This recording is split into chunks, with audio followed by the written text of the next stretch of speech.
Après avoir vu donc que Adam est appelé à retourner à la terre dont il a été créé, une terre qui n'est que vie. Nous sommes dimanche, jour où nous fêtons la résurrection, la plénitude de vie. Après avoir vu que Dieu est le premier appelé à la conversion et qu'il se réjouit d'avoir fait cette expérience et qu'il veut nous la partager. Et après avoir vu hier une façon de lire la parabole du bon samaritain, de sentir que vraiment, non, nous n'avons rien à faire, nous avons besoin d'être sauvés, de nous laisser faire par le Seigneur. Et vraiment, c'était un peu avec ça que nous finissions hier après-midi, que tous nos désirs de faire le bien, d'être fidèles à la loi, que tous nos désirs de faire quelque chose ne soient que sous forme d'action de grâce, de merci. Et alors justement, il y a des gens, vous savez, qui ont le souci de, juste dans le détail, quand ils font un cadeau, même l'emballage et tout. Moi, je vis au Japon, c'est un pays où on aime énormément les emballages. Très très très très doué pour faire des choses absolument magnifiques, jusque dans des détails parfois très surprenants. Voilà, notre souci du détail, que ce soit vraiment un souci amoureux, parce que si nous voulons être fidèles jusque dans les moindres détails à la loi, c'est pour que ce soit le plus joli possible, pour que notre cadeau de merci à Dieu soit vraiment un cadeau tout joli. Donc soyez très exigeants dans la fidélité à la loi, vraiment parce que vous avez envie de faire le plus beau cadeau de merci à Dieu.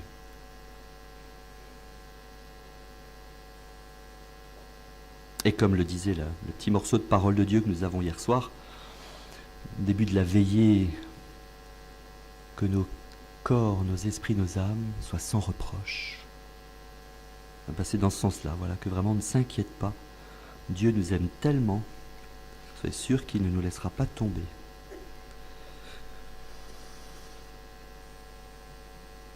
Alors on va continuer à cheminer sur cette méditation sur la conversion qui donne de la joie à Dieu, et je vais en arriver ce matin justement au passage de l'Évangile où apparaît cette joie de Dieu devant la conversion, qu'est ce célèbre chapitre 15 de l'Évangile de Saint Luc, où se trouvent ce qu'on appelle les 3 paraboles de la miséricorde.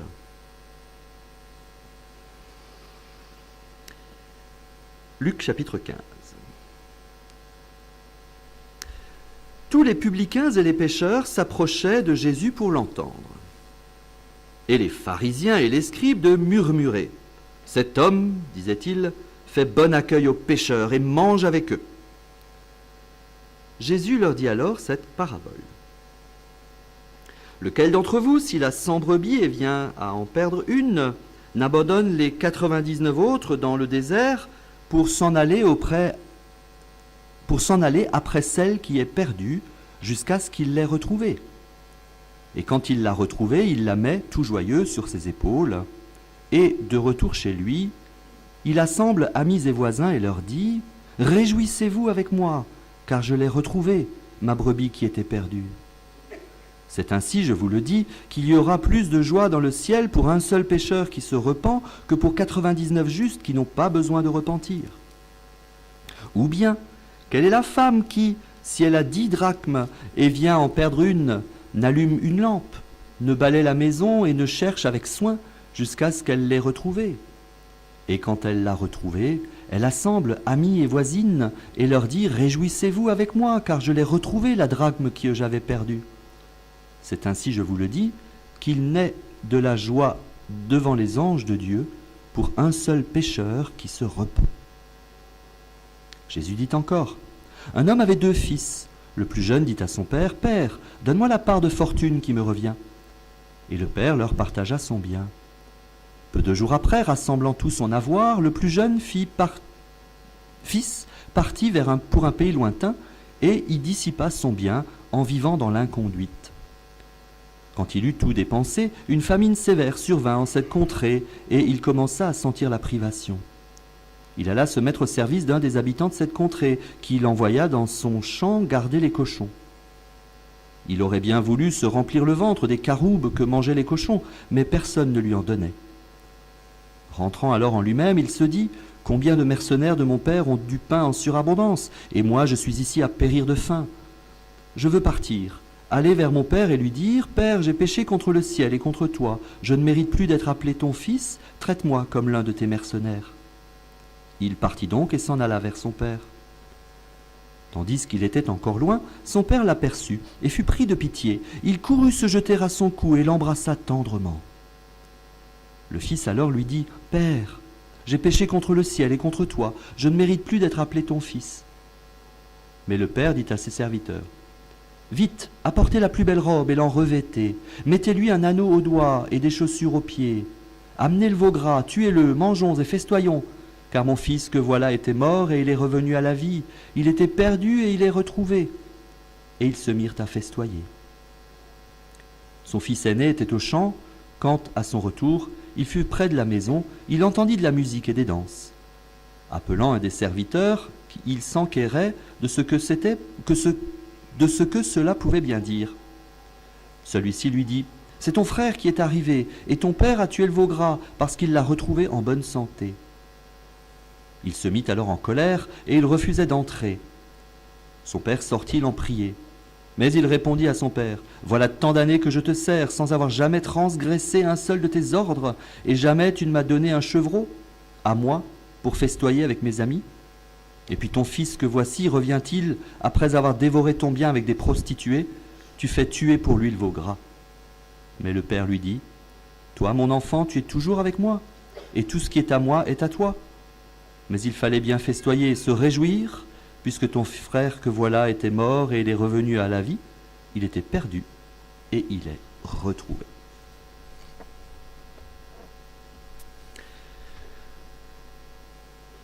On connaît bien ces paraboles. J'avais presque dit peut-être trop bien. Et parfois, en les connaissant trop bien, on ne fait pas attention à certains détails. D'abord, le contexte de ces trois paraboles. Le contexte est lié aux reproches que font les pharisiens et les scribes devant l'attitude de Jésus qui accueille les pécheurs. Et donc, ces trois paraboles, à qui s'adressent-elles en premier? À ces pharisiens et ces scribes à qui Jésus veut expliquer quelque chose. Et tout simplement, qu'est-ce que Jésus veut expliquer aux scribes et aux pharisiens? De quelle façon, lui, voit les pécheurs. Il faut bien comprendre un certain nombre de détails de ces trois paraboles. Il faut se situer, alors attention, qu'est-ce que Jésus veut expliquer? À qui parle-t-il? Il parle aux scribes et aux pharisiens qui lui reprochent de faire bon accueil aux pécheurs. Donc Jésus va leur dire ce que c'est que pour lui un pécheur. Quel regard Jésus porte sur le pécheur. Comment il considère le pécheur.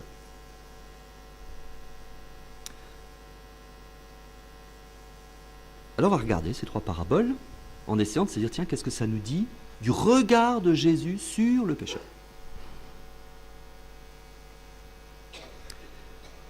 D'abord, les deux premières, donc la brebis perdue et la pièce perdue. Si on fait bien attention aux exemples que Jésus prend, en parlant d'abord de brebis.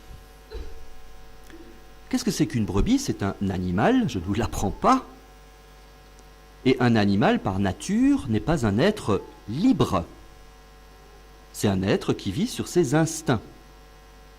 La caractéristique de la différence entre les animaux et les hommes, le point commun, c'est qu'ils ont tous les trois instincts naturels. Vous savez que nous avons trois instincts naturels. Celui de la vie immédiate, qui est la respiration. Voilà. Si j'arrête de respirer, d'ici 7 minutes, vous pouvez prévoir la date de mes funérailles. Ou 10 minutes pour les plus doués. Deuxième instinct, l'instinct de la nutrition, se nourrir. Voilà, comme les animaux, nous avons tous besoin de manger. Et si j'arrête de manger, bon, d'ici 2 mois, vous pouvez prévoir la date de mes funérailles.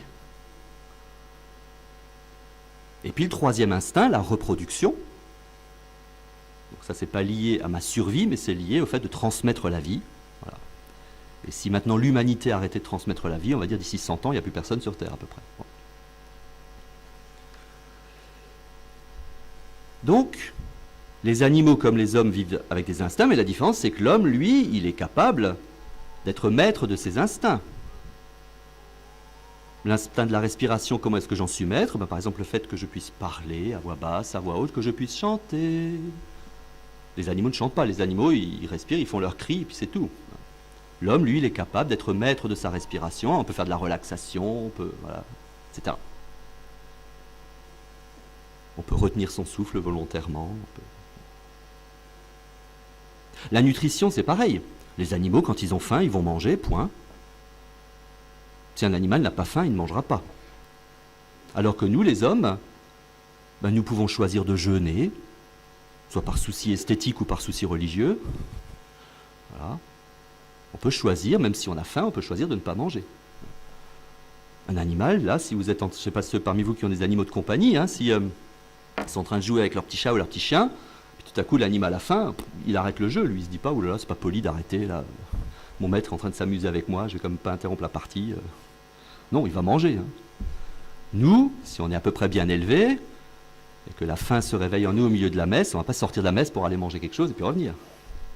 Bon. Etc. Donc nous, on est capable de maîtriser la faim. Et inversement, on est même capable, quand on n'a plus faim, si on est invité chez quelqu'un qui a fait préparer un bon festin, même si on n'a plus trop faim, mais pas pour honorer la personne qui a préparé un merveilleux dîner, etc., on va quand même faire l'effort d'aller au-delà de notre faim. Des fois, c'est pas très difficile. Mais bon. Enfin, je parle pour moi. Et puis pareil, l'instinct de reproduction, un animal, voilà, quand vient la période de reproduction, ce qu'on appelle les chaleurs, etc., il y va, quoi. Alors que nous pouvons choisir, voilà, de faire un vœu de chasteté, un vœu de célibat, ou alors, je suis pas encore marié, j'attends, etc. Bon, c'est pas toujours facile, mais en tout cas, donc nous pouvons choisir. Bien. Et nous savons bien que quand l'homme n'est pas maître de ses instincts, ça peut être grave. Problème de santé par rapport à la nutrition, par rapport à la sexualité, les violeurs, etc., sont des gens qui n'ont pas de maîtrise de... Passons. Donc, différence entre l'homme et l'animal, c'est que l'animal, lui, vit sur ses instincts, point, c'est pas de sa faute. On ne va pas mettre un animal en prison ou juger un animal parce qu'il aurait mordu quelqu'un.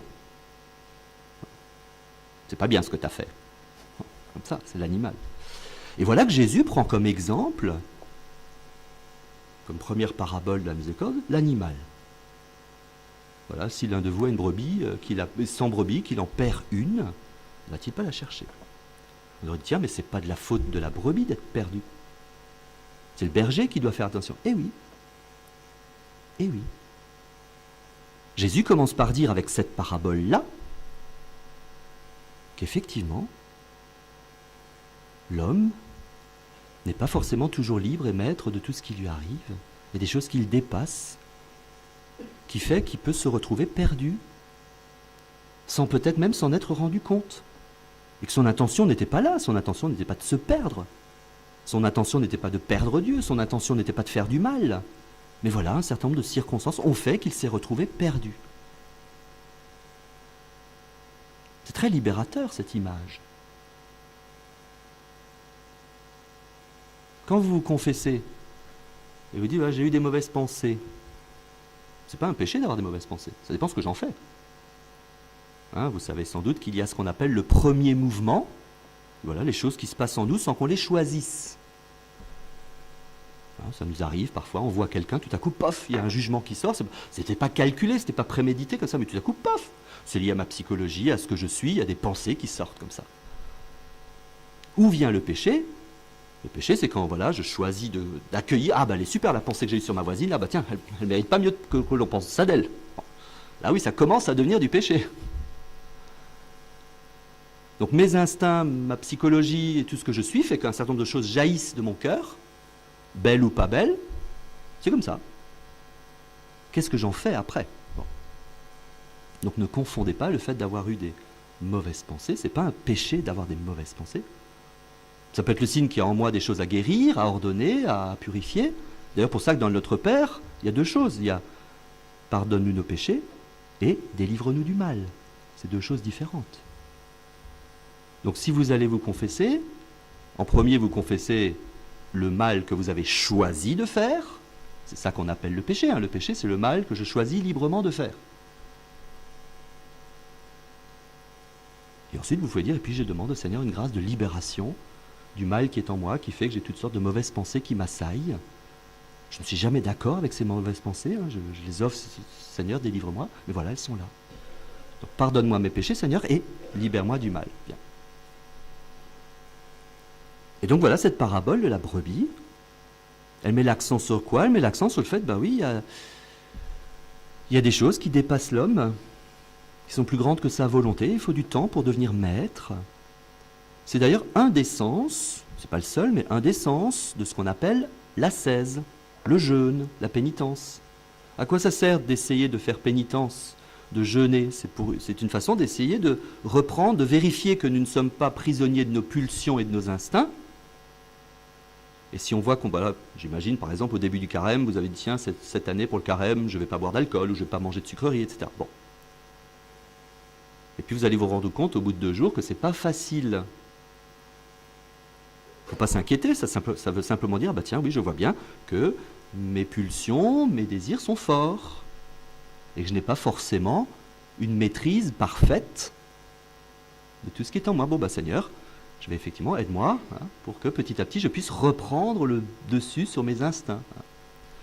Voilà, mes instincts, on pourra dire, ouais, c'est un peu ma brebis perdue en moi. Le démon, lui, serait là, t'as vu ce qui est en toi, t'as vu tout le mal qui est en toi, t'as vu toutes les pensées qui sont en toi, ben. Et pourtant, tu vas à la messe depuis si longtemps. Tu n'as pas honte? Non, j'ai pas honte. Oui. Accueillons qu'il y a en nous un monde qui n'est pas lié à notre liberté, mais qui est un monde qui est là. Et ce qu'il y a de merveilleux, c'est que quand je suis peut-être perdu et dépassé par ce qui se passe, le Seigneur lui-même dit, c'est lui qui va à la recherche de cette brebis perdue. C'est Dieu qui nous a créés comme nous sommes, c'est Dieu qui nous a créés avec les instincts et les pulsions qui sont en nous. Hein. Et Dieu lui-même vient à la recherche.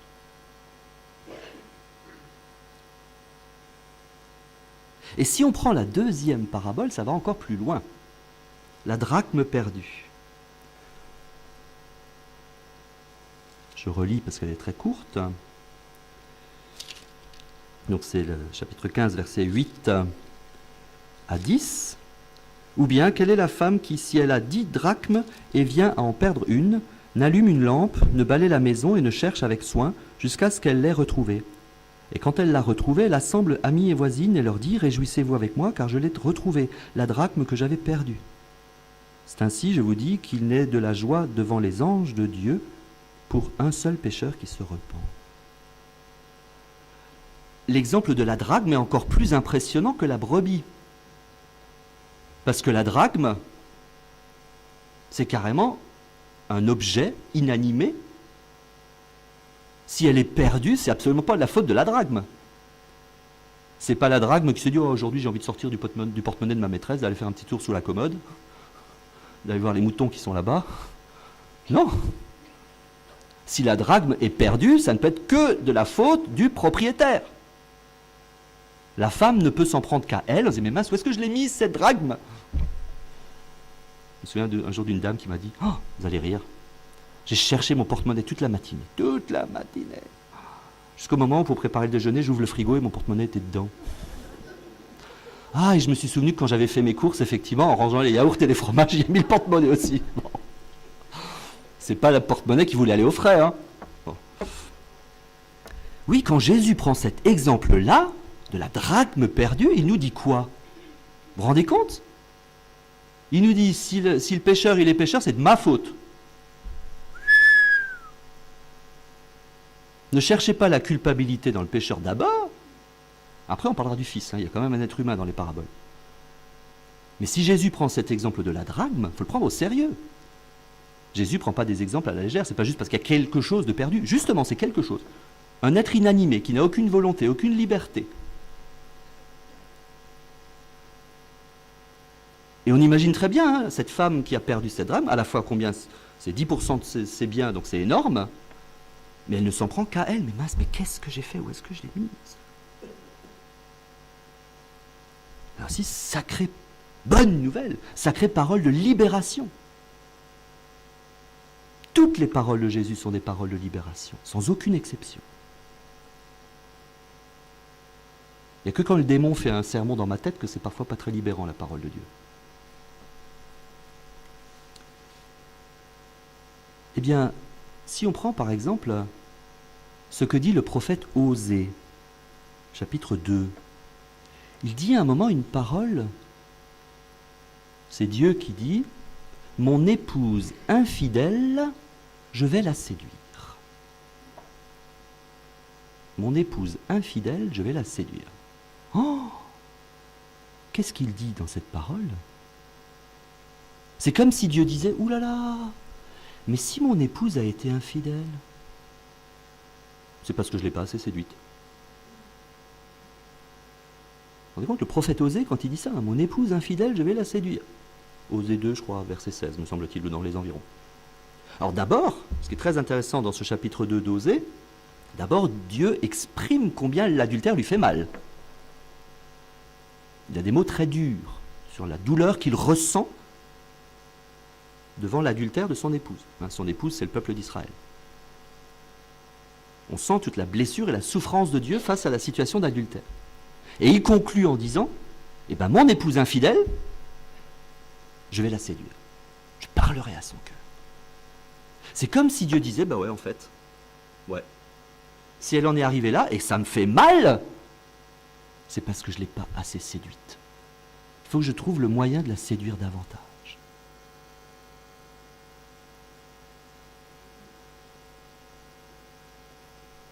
Et donc la façon, avec ces versets-là, dont Dieu regarde le pécheur,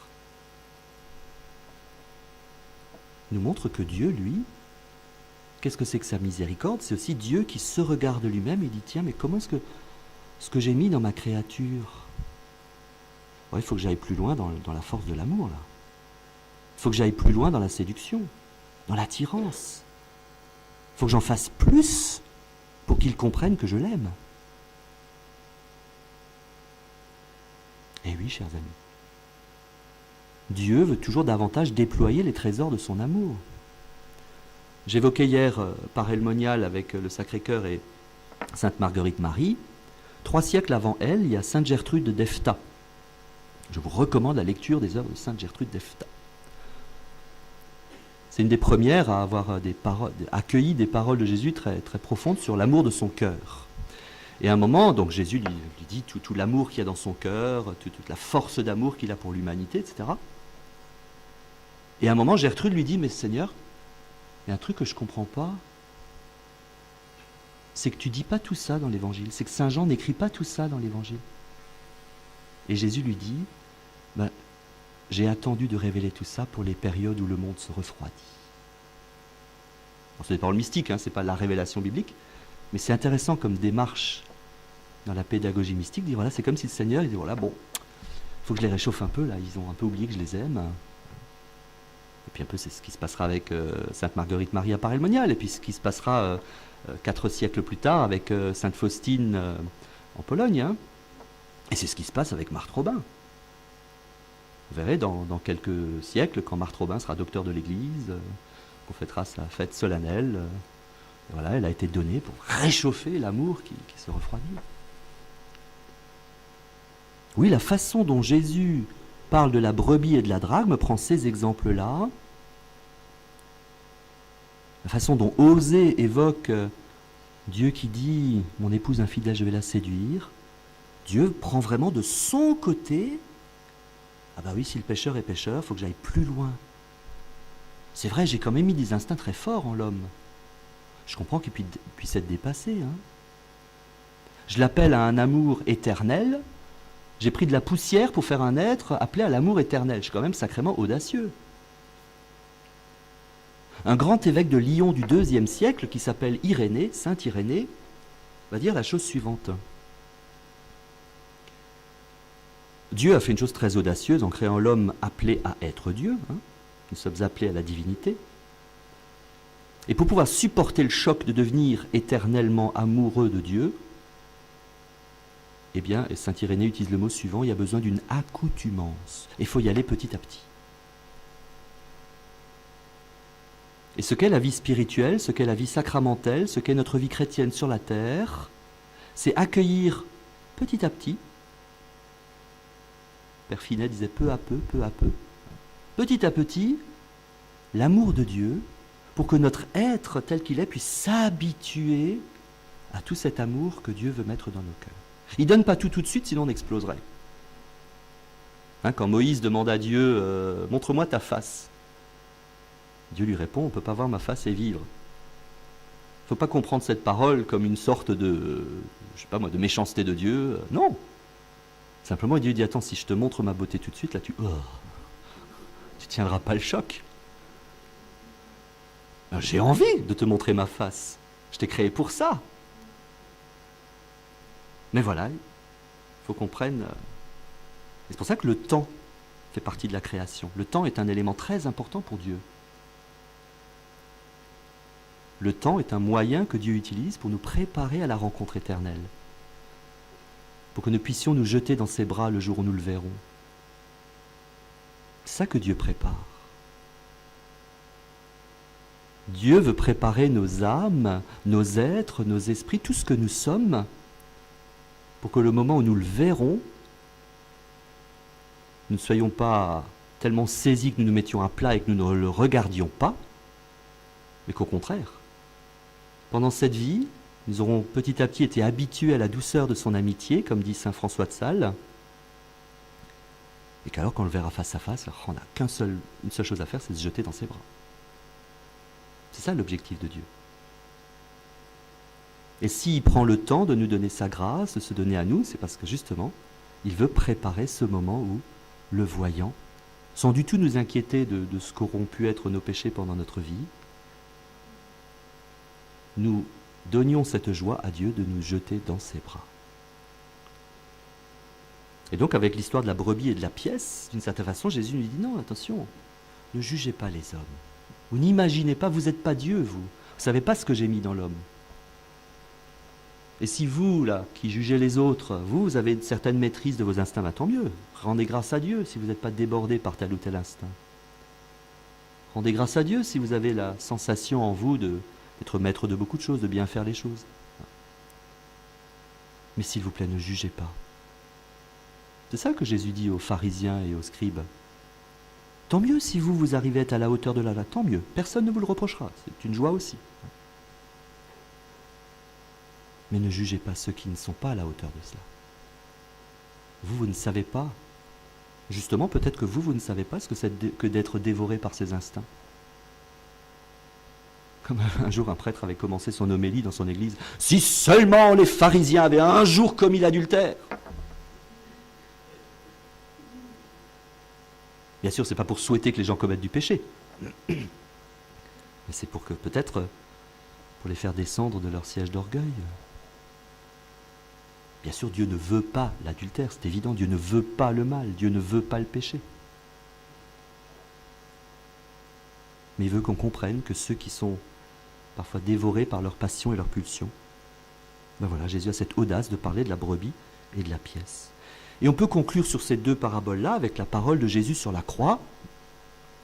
« Père, pardonne-leur, ils ne savent pas ce qu'ils font. » C'est dingue cette parole.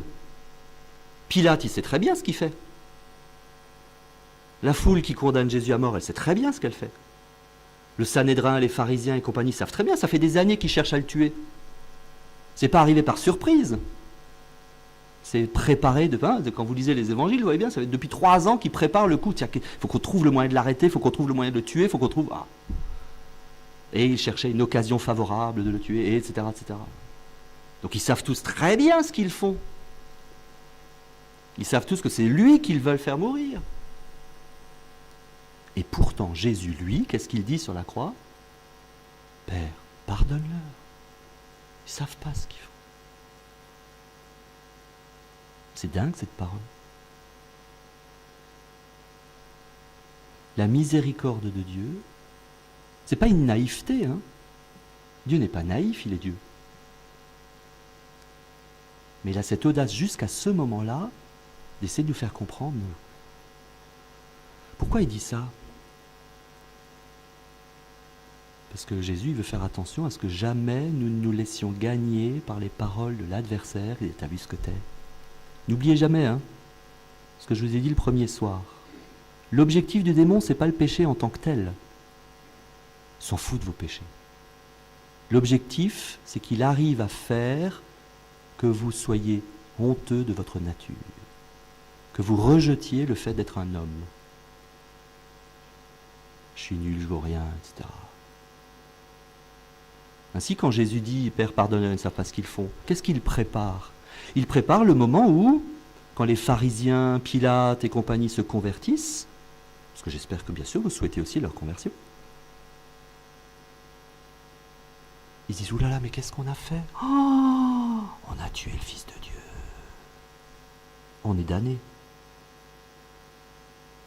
Et ils disent « Oh, qu'est-ce que Jésus l'a dit sur la croix? Oh, Père, pardonne-leur, ils ne savent pas ce qu'ils font. » Cette parole, quand j'imagine un pharisien ou Pilate ou le grand prêtre qui se convertit, qui lit les évangiles, qui cherche comment est-ce qu'il est sauvé, et il voit cette parole. Oh, extraordinaire. Moi je suis sûr qu'on verra Pilate au ciel. Ça fait 2000 ans que son nom est cité à toutes les messes de la terre.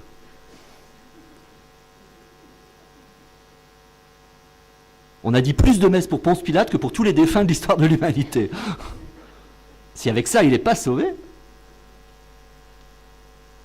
c'est vrai, il a souffert sous Ponce Pilate. C'est extraordinaire. Essayez de vous amuser, entre guillemets, à imaginer la conversion du cœur de Anne, de Caïphe, de Hérode. C'est extraordinaire de penser à ça.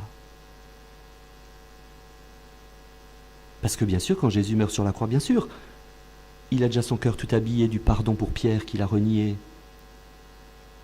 pour les 10 autres qui sont partis, bien sûr.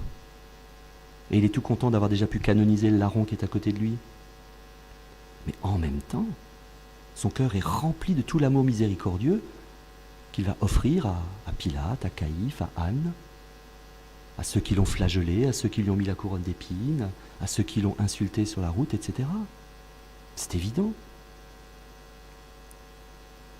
Si vous vous réjouissez de la conversion de Pierre sans désirer la conversion de Caïphe et Pilate, excusez-moi, il y a encore du chemin à faire.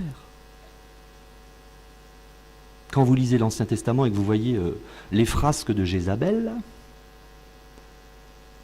ou de Athalie,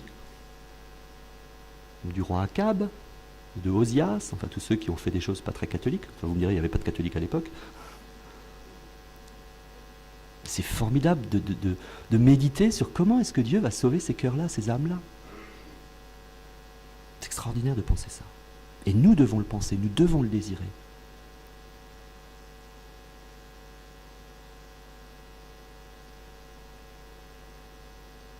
Oui, quand Dieu regarde le pécheur, il voit son côté à lui, il sait comment il a créé l'homme. Et Jésus est autorisé à faire ces 2 paraboles avec la brebis et la pièce, parce que Jésus, c'est le Fils éternel du Père, c'est Dieu créateur. Très important.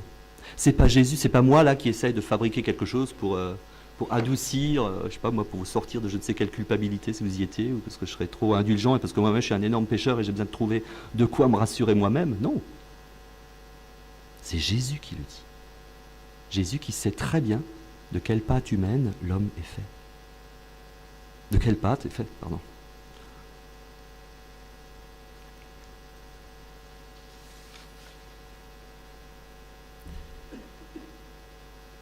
Vous savez, la fête de l'Assomption, donc c'est quand Marie est élevée au ciel, il faut bien prendre le sens du mot. C'est pas juste l'ascension de Marie, c'est l'assomption. En latin, assumptare est Maria. Qu'est-ce que ça veut dire? Assumptare, c'est assumer. J'assume.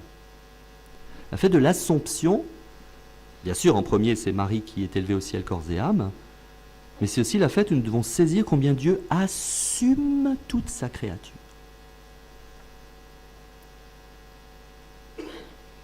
Et Jésus, en se faisant homme, va assumer toute la nature humaine et va assumer le péché. Saint Paul a cette formule absolument incroyable qui est parfois difficile à comprendre. Le Christ s'est fait péché pour nous. Il ne s'est pas fait pécheur. Jésus n'a jamais péché. mais il s'est fait péché pour nous. Qu'est-ce que ça veut dire? C'est comme si Jésus dit, bon, puisque dans la nature humaine, il y a du péché, je vais me faire moi-même pécher pour que rien de ce qui est dans l'homme ne puisse être assumé par Dieu. Dieu veut assumer tout, tout, tout. Il aime tellement sa créature qu'il assume tout.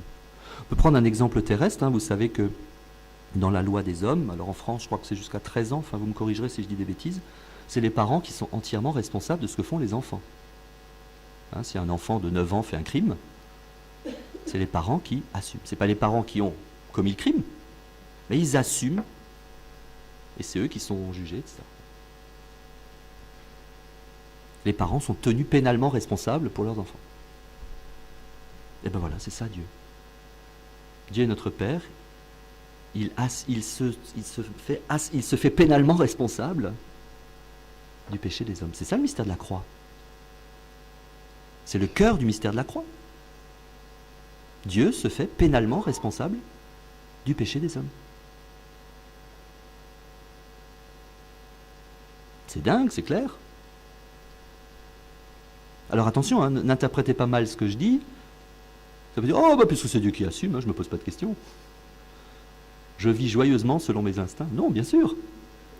Qu'est-ce que j'ai dit hier soir? J'ai dit, mais non. Tout ça, c'est gratuit, Dieu le fait. Et justement, moi, alors, mon désir de conversion, mon désir de bien faire, mon désir de sortir du péché, mon désir de devenir maître de mes instincts, mon désir de ne plus être adultère, voleur, etc., etc., etc., etc., c'est pour rendre grâce à Dieu, pour lui manifester mon amour. Si je comprends bien la gratuité de l'amour de Dieu, Dieu qui se fait pénalement responsable de mon péché, Dieu qui me regarde comme n'étant pas tout à fait maître de tout, ce n'est pas pour me dire, allez, fais ce que tu veux. Non, c'est pas pour me rendre irresponsable. Pas du tout. Un jour, quelqu'un me disait ça, puisque Dieu sauve tout, je peux faire ce que je veux. Oui, mais si tu comprends que Dieu t'aime, tu n'auras pas envie de faire n'importe quoi. Et c'est ça l'objectif de Dieu. L'objectif de Dieu, c'est de susciter en moi l'amour.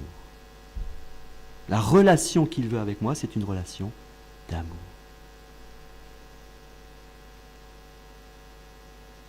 Pierre a renié Jésus 3 fois, nous le savons. Et ensuite, donc, quand Jésus sera ressuscité, l'apparition au bord du lac, il dira 3 fois à Pierre, Pierre, m'aimes-tu? Alors classiquement, on dit, il lui pose 3 fois la question, parce que 3 fois Pierre a renié, c'est vrai. Bon, il n'y a pas que ça. D'abord, déjà, premièrement, Jésus ne fait aucune allusion au péché de Pierre. Et ni au péché des autres disciples d'ailleurs.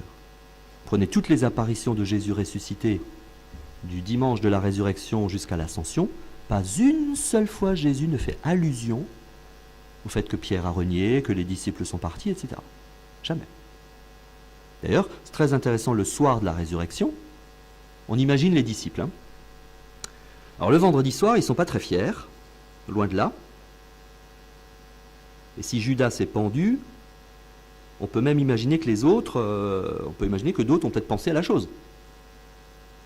On peut imaginer les culpabilités, les hontes, etc. qu'il y a dans le cœur des disciples. Bon. Pierre en particulier, qui a vraiment renié, alors qu'en plus il avait dit, je serai là jusqu'au bout, même si tous les autres s'en vont, moi je serai là. Et donc quand on annonce aux disciples la résurrection de Jésus, j'imagine les sentiments mêlés qu'il y a dans les cœurs des disciples. À la fois la joie sans doute, et en même temps, oulala, qu'est-ce qu'on va prendre?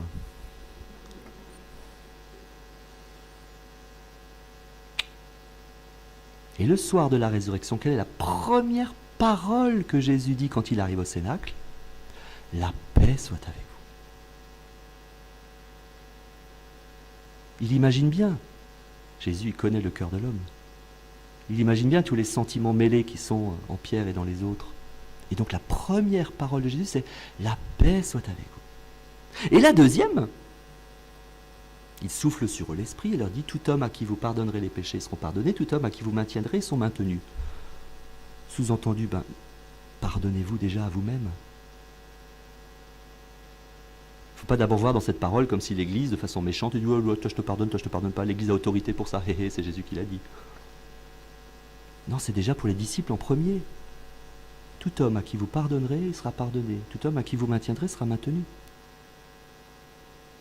Jésus ne fait aucune allusion au fait que les disciples ont abandonné Jésus. Il veut tout de suite les libérer. Ils n'ont même pas besoin de se confesser, les disciples. Jésus les invite à pardonner et à se pardonner. Et vous prenez toutes les autres apparitions de Jésus, la seule chose que Jésus, entre guillemets, reproche aux disciples, c'est leur difficulté à croire en la résurrection. Mais il ne fait aucune allusion à quoi que ce soit de ce qui s'est passé pendant la Passion. Et donc, quand Jésus va être devant Pierre au bord du lac et lui demander 3 fois « m'aimes-tu » Jésus pose la seule question qu'il a envie de poser de toute éternité, celle que Dieu voulait poser en se promenant dans le jardin d'Éden et en cherchant Adam. Quand Dieu se promène dans le jardin d'Éden et qu'il cherche Adam, Adam, où es-tu? C'est d'ailleurs la première question de la Bible, c'est très intéressant. Première question de la Bible, c'est Dieu qui cherche l'homme. Adam, où es-tu? Il le cherche parce qu'il veut lui poser cette question. Et quand il voit dans quel état est Adam parce qu'il a péché, il dit « Ouh là là, mon petit Adam, là, il a le cœur rempli de culpabilité. Si là, maintenant, de but en blanc, je lui disais « m'aimes-tu » bah, c'est sûr qu'il répondrait « oui », il a tellement peur. « Oh oui, oui, je t'aime, oui. » Non, il y a trop de peur dans le cœur d'Adam, il y a trop de culpabilité dans le cœur d'Adam à ce moment-là, je ne peux pas lui demander à ce moment-là « m'aimes-tu » Il faut qu'il soit libéré de sa peur et de sa culpabilité. Dieu n'est pas le président de Corée du Nord qui veut diriger son peuple par la peur.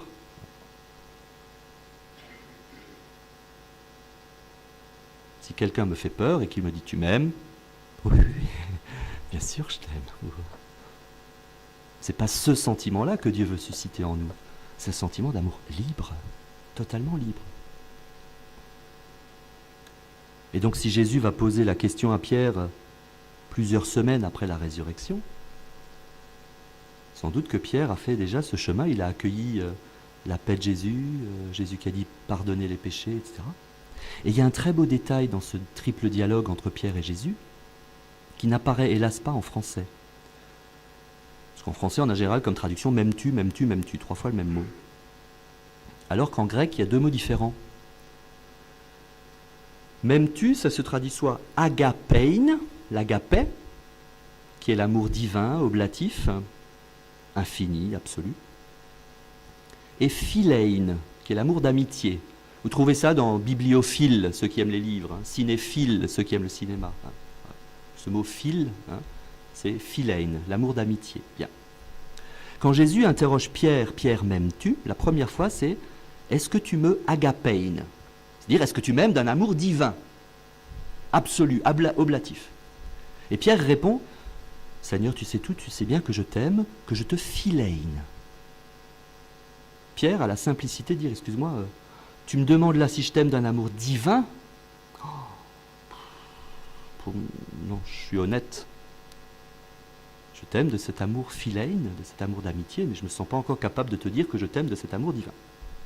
Jésus lui pose une deuxième fois la question, Pierre, est-ce que tu me agapein? Et Pierre répond une deuxième fois, Seigneur, tu sais bien que je te philein. Pierre est honnête. Eh bien, la délicatesse de Jésus va dans la troisième question. Pierre, est-ce que tu me philein? Et Pierre répond, Seigneur, tu sais tout. Tu sais combien je te philein. Ça veut dire que Jésus, bien sûr, il attend de nous un amour oblatif et divin. Mais à ce moment-là, Pierre n'est pas capable encore de le lui donner. Alors Jésus interroge au niveau où Pierre est capable d'aimer. C'est magnifique. Magnifique. Jésus ne lui dit pas, eh oh, fais un effort. Non. Pierre, est-ce que tu m'agapein? Seigneur, tu sais que je te philein. Pierre, est-ce que tu m'agapein? On sent le désir de Jésus. Seigneur, tu sais que je te philein. Ah, Pierre, est-ce que tu me philein? Ah oui, Seigneur, tu sais combien je te philein. Ensuite, Jésus montera au ciel, l'Esprit Saint viendra, et alors là, Pierre pourra rentrer dans l'agapé. Ce sera la suite de l'histoire.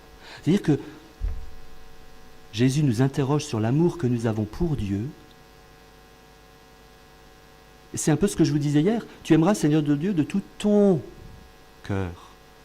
Ben voilà, Pierre, il aime avec son cœur qui, à ce moment-là, n'est pas encore capable d'agapène, mais capable de philène. Ben, aime-moi avec ton philène.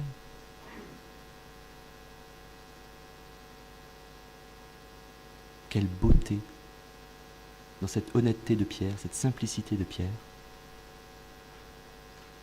qui dit tout simplement l'amour qu'il y a en lui pour Dieu, cet amour d'amitié à ce moment-là. Donc oui, Dieu ne veut pas de faire de nous des, comment dirais-je, maintenant le mot ne me vient plus en français, des irresponsables, des je m'en foutistes. Non, pas du tout. Mais vraiment, il veut que notre désir de conversion soit uniquement dans l'action de grâce. Et je finirai maintenant sur ces deux paraboles en soulignant que si vous regardez, donc on est de Luc chapitre 15, versets 5, 6, 7, c'est la brebis perdue. Il y a, alors en français c'est des mots différents. Quand il l'a retrouvée, il la met tout joyeux sur ses épaules. Et de retour chez lui, il assemble ses amis et voisins et dit « Réjouissez-vous avec moi, car j'ai trouvé ma brebis qui était perdue. C'est ainsi, je vous le dis, qu'il y a plus de joie dans le ciel pour un seul pécheur qui se convertit. » Chaque fois le mot « joie », il le met joyeusement sur ses épaules. Il invite ses amis et dit « Réjouissez-vous ». Et dit « Et il y a plus de joie dans le ciel. » Et pareil ensuite avec la parabole de la drachme. Quand elle l'a retrouvée, elle rassemble ses amis et voisins et dit « Réjouissez-vous, car j'ai retrouvé la drachme perdue. » Et je vous l'ai dit, c'est ainsi qu'il naît, alors du verbe naître, N-A-I-T, qu'il naît de la joie devant les anges de Dieu pour un seul pécheur qui se convertit. Le mot joie apparaît sans cesse dans ces 7 versets. La joie de Dieu de retrouver sa brebis, de la mettre joyeusement sur ses épaules.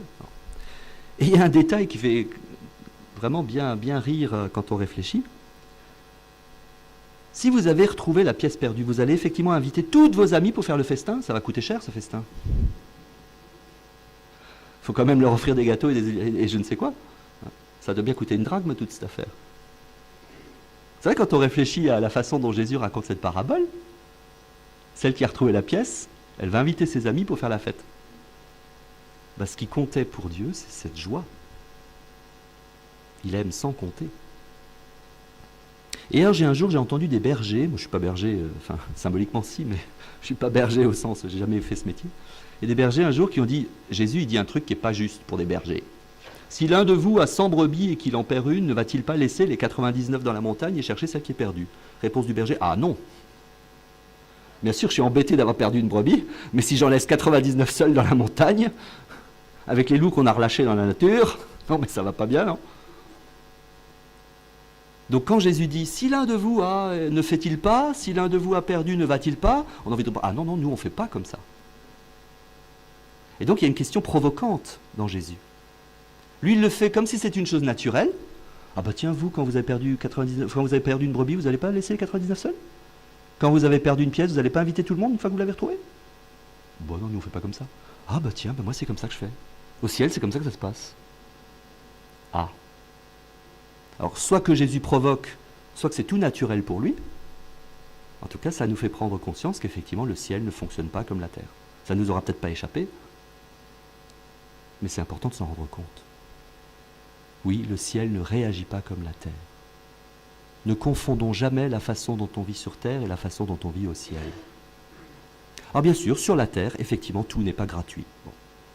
Et vous n'oublierez pas en partant tout à l'heure.